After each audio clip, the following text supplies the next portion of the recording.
반드시 가져가야 된다. 가져가시는 분들은 그만큼 또 다른 세계를 경험하는 것이고 경험은 모든 것의 최고의 스승이기 때문에 용기를 먼저 내는 자, 호기심이 많은 자, 또한 여유가 있는 자가 그만큼 리스크를 갖고 그만큼 하이 리스크 하이 리턴인 것처럼 디지털 에셋에 대해서 다변화, 그다음에 그거에 대한 선택은 저는 저 입장에서는 필수다라고 보고 있는 것이죠. 사실 주식은 모아가는 거예요. 네. 주식은 계속 사야 된다고 말씀드려요. 되게 아이러니컬하죠. 하지만 제가 말씀드리고 싶은 것은 1월 달부터 12월 달까지 1년에 1,200만 원을 투자한다고 했을 때 매월 100만 원씩 살 것이냐 아니면 1, 2월은 건너뛰고 3월 달에 300만 원을 살 것이냐에 대한 비중 조절이 좀 더 필요하다라고 보는 거고요. 주식 투자는 그렇습니다. 성장하는 기업을 사야 되는 건 당연한 것 같고요. 단 자산 배분 관점에서 자산의 다양한 관점에서 보면 자, 아까 웅달님이 말씀 주셨던 것처럼 미국의 인플레이션 압력이 어쨌든 4에서 6% 사이입니다. 높아요. 네. 그리고 인플레이션이 앞으로 계속해서 다시 오를지 아니면 우리의 기대처럼 빠르게 내려갈지 아니면 내려갔다 다시 오를지 여전히 변수고 그의 중심에는 이전에 저금리는 끝났다라는 게 들어가 있다는 것이죠. 저는 이제는 중금리 시대로 들어간다, 중물가 시대로 들어간다고 보고 있는데 그렇다면 인플레이션 해지에 대한 니즈가 끊임없을 것 같아요. 그래서 인플레이션 해지 그러면 딱 떠오르는 게 금이라는 것이죠. 네. 그래서 저는 이 금 투자가요. 물론 많이 오른 것도 분명히 있습니다. 그래서 중장기 시계를 넓혀봐야 되는데 인플레이션 해지 자산으로서의 가능성이 있는 아니면 역할을 하는 자산들은 꽤 오랜 시간 우리가 바라봐도 괜찮지 않을까라는 생각을 갖고 있습니다. 그래서 금은 꼭 포트폴리오에 포함을 시켜야 되는 거예요? 일부 포함이 되고 있고요. 네, 그리고 당연히 뭐 저희 고객들한테는 금도 일부분, 상당 부분 포지션 있게 권해드리고 있다라고 할 수 있겠습니다. 혹시 그 주식에서는 네. 조금 관심 있게 보시는 섹터 네. 그런 게 있으실까요? 주식은 성장 산업에 대해서 아무래도 저희가 호기심이 있고요. 네. 성장 산업이 최근에 트렌드화돼서 AI다, 챗 GPT다 여러 가지 얘기가 많은 상황이죠. 네. 근데 제가 조금 매크로적으로 관점을 적용해 보면 자, 인플레이션 시대에 살아남는 기업은 어떤 기업일까? 인플레이션은 이퀄 비용입니다. 네. 비용을 이길 만큼 네. 위치가 좋다는 것은 독점과 과점의 형태가 있을 수 있거나 대부분 플랫폼 기업이 거기에 대한 기대가 있었죠. 아니면 은행권 같이 규제 산업에 들어간 것은 또 그런 역할이 있는 거고요. 그래서 인플레이션 시대에 비용을 뛰어넘는 수익을 창출할 수 있는 성장 모멘텀을 갖고 있거나 그러니까 효율성이 좋고 계속해서 이런 생산성이 높아지는 기업이거나 아니면 포지션 자체가 과점에 들어갔던 기업 이 두 가지 기업이 되게 좋을 것 같고요. 네. 그런 의미에서 보면 저는 이제 후자인 생산성을 높이는 기업들에 좀 주목하고 있습니다. 네. 생산성을 높이는 기업 중에 하나가 결국 들어가는 인건비 대비 들어가는 리소스 대비 아웃풋이 좋아야 되는데 그것의 연장선상에서 보면 생산성 그러면 다 얻은 겁니까? 자동화, 로봇, 알고리즘, AI. 네, 그런 연장선상에서 일부 생산성을 제고시켜서 이러한 인플레이션 시대에 살아남을 수 있는 기업들은 하나하나 기업은 상황이 다를 수 있겠지만 크게 산업 군집 네. 자체는 어느 정도 우리가 바라볼 수 있다. 라는 생각을 갖고 있죠. 진짜 그렇게 요즘 보면은 로봇, AI, 알고리즘 이런 게 네. 점점 더 피부에 와닿는 것 같아요. 그렇죠. 재밌는 얘기 하나 해드릴까요? 네. 챗 GPT로 저는 많이 사용하고 있어요. 지금 사용하고 계세요? 네, 사실 작년 11월부터 제가 엄청나게 이것저것 하고 있는데 이렇게 왜냐면 부각되기 전부터 사용하신 거예요? 그때부터 좀 유명했어요. 그러니까 저희 뭐 스타트업이니까 그런 게 좀 빠르잖아요. 네. 그때 정말 하루에 많은 시간들을 뭐 이렇게 호기심 반 이렇게 해서 막 축축했는데 네. 저는 리서치하는 입장에서 뭐가 가장 그러면 뭐 우리 업라이즈 이준혁 대표님 뭐 보고 계시지만 리서치할 때 리서치를 도와줄 친구들이 좀 필요해요. 저한테 제가 이제 저의 뭐 일명 옛날처럼 증권사에 있으면 리서치 어시스턴트 그래갖고 RA라 그러고 지금은 저는 저의 생각을 같이 나눌 수 있는 동료라고 생각을 하는데 그런 분들을 저는 뽑을 겁니다. 문제는 이런 대외 활동도 하거나 아니면 리서치를 할 때 여전히 뭐 밤새서 하고 있지만 시간이 녹록치 않아요. 그러면 예전에 제가 다 데이터를 확인했던 것을 다시 정리하는 일이거나 아니면 과거 있었던 기본적인 리서치의 조사 같은 것은 챗 GPT한테 물어보면 생각보다 저의 손과 발이 되는 경우가 많습니다. 네. 그러면 저의 입장에서 보면 제가 예전에는 도와주는 RA가 있어야지 했었던 것들을 일부 챗 GPT의 도움을 받고 있어요. 네. 그래서 과거 리서치의 이벤트들의 팩트 체크라든지 아니면 단순 이런 정보들을 수집한 거이라든지 이런 것들을 꽤 도움받고 있어서 저는 챗 GPT가 개인적인 저의 효율성을 어느 정도 높이는데 상당 부분 영향을 받고 있다. 정말 미미한 저도 이런 것을 느끼고 있는데 네. 저보다 훨씬 더 많은 것들을 이루는 분들은 분명 도움을 받을 것이다. 네. 그래서 경험이 있고 스킬 러플한 시니어들은 오히려 체력적으로 조금 힘들었던 부분 아니면 밤새 일하는 게 옛날처럼 녹록지 않지 않습니까? 네. 그런 부분들에 이런 자동화 챗 GPT에 분명히 수혜를 받을 수 있다라는 생각을 갖고 있습니다. 그렇게 써보시니까요. 네. 이게 이제 저는 밖에 많이 써보지 않아가지고 네. 써보셨을 때 이게 그래도 상당히 네. 그 현실에 네. 내 실생활에 네. 쓸 수 있겠구나 네. 그렇게 체감이 되세요. 네. 오늘 갖고 온 리서치 자료도 거기에 도움을 그래요? 받은 거고요. 네. 야. 근데 이제 이런 것 같아요. 저는 일을 시킬 때 어. 사람마다 좀 다른데요. 저는 딱 하나를 명심하고 시키거든요. 네. 의심이 들면 시키지 말고 시켰으면 의심하지 마라. 어. 사람도 실수를 합니다. 그리고 문명 누구한테 뭔가를 부탁하고 시켰을 때 크로스 체크는 당연히 해야 되는 것이고요.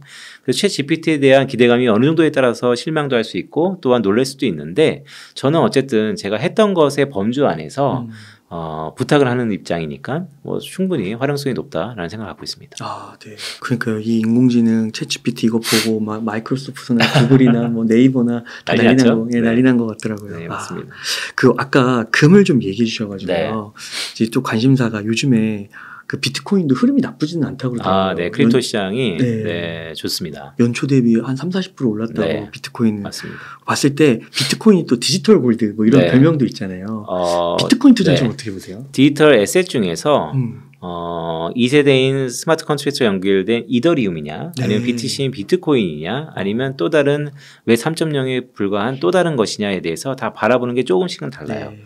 근데 말씀주셨던 것처럼 결국 금의 성격의 일부분을 많이 갖고 있다라는 것에 이 에코시스템 상에서 비트코인이 각광받고 있는 건 사실인 것이죠. 그래서 저는 디지털 자산 자체는 하나의 자산으로서 우리가 이미 논의를 하고 있잖아요. 제가 이 디지털 자산을 예전에 연합뉴스에서 2016년에 네. 그때 유시민 씨가 막 그때 토론했던 JTBC 그 전후로 해서 나가서 많이 이제 그때 제가 좀 활발하게 투자를 많이 했었는데 그때는 이걸 자산으로 볼 거냐 안 볼 거냐도 의견이 분분했어요. 근데 지금은 이게 이제 뭐 증권화를 볼 거냐 제도권을 볼 거냐의 논의가 있는 거지 자산으로는 대부분 보시는 것 같아요. 물론 밸류에이션에 대한 영원한 숙제도 있고 이런 얘기하면 이제 공격도 많은 거 다 알고 있습니다. 하지만 네. 저는 디지털 자산에 대한 포트폴리오 다변화 측면에서 디지털 자산에 몰빵하는 사람은 없어요. 반드시 가져가야 된다. 그건 선택의 영역이다. 네.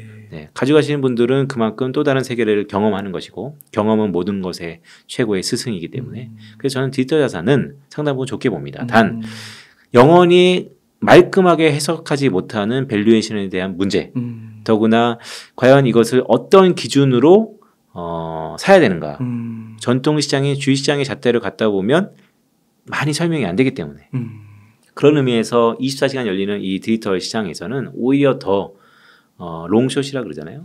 트레이딩 관점에서 바라보는 것이 훨씬 더 의미 있는 접근이 아닌가라고 개인적으로 생각하고 있습니다. 그 자산으로서 좀 네. 자리매김을 좀 더 굳건히 한 거고 네. 그 다음에 약간 이제 세계 판도가 네. 조금 바뀌면서 네. 막 각국 중앙은행들이 CBDC도 막 발행한다고 그러고 네. 그런 것들도 약간 이게 투자의 뭔가 자산의 지형이 바뀌고 네. 판이 바뀐다고도 볼 수 있을까요? 근데 이 크립토 씬에서는 저도 이제 보통 크립토 산이 다 됐죠. 이 중앙집권화와 분권화는 좀 다른 것 같아요. 네. CBDC는 중앙집권화의 화폐인 것이죠. 네. 그래서 실제 강성 크립토 씬에서는 이 CBDC를 디지털 세대의 새로운 생태계로 바라보지 않는 시각이 상당 부분 또 있긴 있어요. 그래서 비트코인 자체도 거기에 어느 정도 이더리움 아니면 다 의미가 없다라고 생각하시는 분도 분명히 있는 것 같아요. 그런데 그런 세부적으로 되게 의미 있는 논의들입니다. 이제 투자하는 관점에서 한 단계 뒤에서 보자고요. 결국 긍정적인 논의들이고 네. 이게 어느 정도 수면 위로 올라갈 것은 우리가 다 알고 있다라고 저는 보고 있습니다. 그래서 용기를 먼저 내는 자, 호기심이 많은 자, 또한 여유가 있는 자가 그만큼 리스크를 갖고 그만큼 하이 리스크, 하이 리턴인 것처럼 디지털 에셋에 대해서 다변화, 그다음에 그거에 대한 선택은 저는 저 입장에서는 필수다라고 보고 있는 것이죠. 그렇군요. 그러니까 막 그 댓글에 네. 그런 게 많이 달리거든요. 어떤 분들은 이게 이제 방향이다 이렇게 네. 달리는 게 또 있어요. 네. 근데 또 어떤 분들은 아직도 이게 이제 실체가 없고 네. 가상 노름이고 맞아요. 그냥 그 가운데서 이렇게 하는 거 아니야 트레이딩 하면서. 네. 근데 어떻게 보실 때는 방향성이나 좀 네. 실체적인 가치나 뭐 실제 그런 유용성 네. 그런 것들은 점점 생기고 있다고 보시나요? 그러니까 활용성 측면에서는 분명히 의미 있을 만한 발전을 하고 있다라고 네. 보고 있고요. 하지만 이렇게 크립토 시장이 지난 연말부터 꽤 크게 하락했어요. 맞아요. 네. 자산이 크게 하락하면 다 이유를 찾습니다. 그냥 떨어지는데 바닥은 알아야 되니까. 근데 그 이유를 갖다 댈 수 없는 상황에서 많은 부분 이견이 분분한 상황이고요. 결국 크게 보면 저는 매크로 관점에서 유동성이 힘이었다고 봐요. 네. 전통 시장에 있는 유동성이 크립토 시장에도 같이 들어갔었고 또한 빨려 나오는 과정에서 크립토뿐만 아니고 전통 시장에서도 나왔지만 실제 베타가 컸던 크립토 시장에서의 이 썰물이 좀 더 크게 작용했다라고 보고 있고요. 근데 그런 것들도 자산 가격의 동조화라고 볼까요? 어느 한쪽만 무너졌다라고 생각하지 않고요. 우리 얘기했잖아요. 1월 달에 주식시장 좋았다고. 그래서 크립토도 좋았습니다. 네. 만약에 1월 달에 주식시장은 좋았는데 이런 디지털 에셋 자체만 계속해서 나락으로 안 좋았다라고 하면 이거는 정말 상관관계가 깨졌고 뭔가 다른 의미에서 바라봐야 되는데 절대 그러지 않죠. 더구나 이 크립토 시내에 있는 사람들은 더 알겠지만 올해 1월 달이 이 크레딧 이슈가 엄청 불거지고 있어요. 뭐 세부적으로 들어가면 스테이블 코인 중에 하나인 USDC를 뭐 다시 한번 거래 판매를 중지하냐 마냐부터 시작해서 제2의 거래소인 FTX가 무너졌기 때문에 그에 대한 제1의 거래소인 바이낸스는 그 안에 데파짓이라고 하는 그 자산의 담보는 우리가 신빙성이 있는 것이냐부터 시작해서 수많은 것들. 하지만 그럼에도 불구하고 꾸역꾸역 올랐다는 건 네. 많은 것을 의미하고 있다라고 생각합니다. 제가 지난번에 아까 오기 전에 우리 사석에서 제 멀티 패밀리 오피스의 VVIP들한테 저희가 권해드리는 네. 어떤 솔루션이 있어요. 그것은 트레이딩 관점에서 1분에 저희가 한 60번 사고 파는 그런 알고리즘을 짜서 실제 크립토의 바스켓 단위로서 운영을 하는데요. 문제는 저희가 이거를 대놓고 막 이렇게 얘기를 안 하는 이유가 한정판이에요.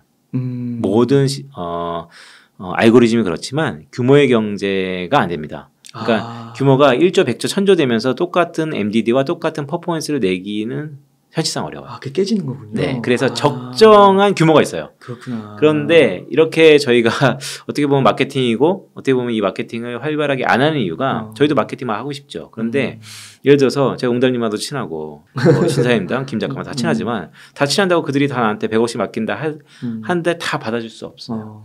결국 늘 수 있는 한정판이기 때문에 이것을 어떤 사람들한테 혜택이 가고 어떤 사람들한테는 혜택이 안 갈 수 있다. 하지만 전반적으로 24시간 열리는 이 시장의 특성을 봤을 때 어떤 특출난 한 개인이 자기의 영감을 갖고 아닌 자기의 많은 노하우와 기술적인 선택에 의해서 알파를 추구할 수 있다라고 봅니다.